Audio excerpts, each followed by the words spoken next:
Welcome to the November 17th episode of Chickasha to Go. This week at the City Council work session, lots of talk on ordinance. In fact, during regular ordinance review, they did find a glitch where they accidentally removed a setback requirement for new construction. Construction in residential areas must be at least 25 feet back from the road, and they somehow accidentally removed that, so they will be putting it back.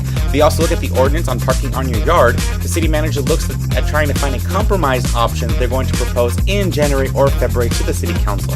He says that in regards to city codes, a lot of times the intent is good, but the application has been poor. They're also looking at special use permits. They're going to be changing the language on that, and once the zoning commission reviews it in December, they will have some recommendations for the council in January. There's a lot of unused city property, especially around the sports complex, that they're trying to figure out what to do with. They're looking at possibly selling or leasing this property in an effort to bring in more businesses to Chickasha to develop around that area. Speaking of the sports complex, there is a staff deficit. There's a lot of work to do, and the city manager recommends adding an RFQ to try to find more good candidates to help work that. He all talks about the bid process. Currently, anything over $3,500 must go out to bid when the city is purchasing.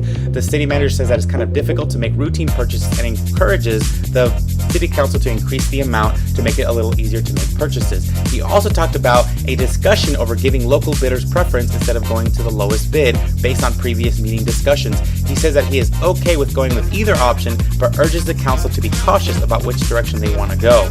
He also talked about city council procedures. He says that procedures are needed due to the learning curve of his position when he first came in. It is good to have procedures to help with staff and council transitions. He did state that no procedure is allowed per charter to prevent items from going onto the agenda, but it could possibly establish a lead time to allow the staff time to prepare for the next city council meeting. Lastly, due to funding issues at the fire and police departments, the city manager recommends searching for a consultant to try to improve efficiency in those areas. That is all I have for you today, everyone. Have a wonderful day.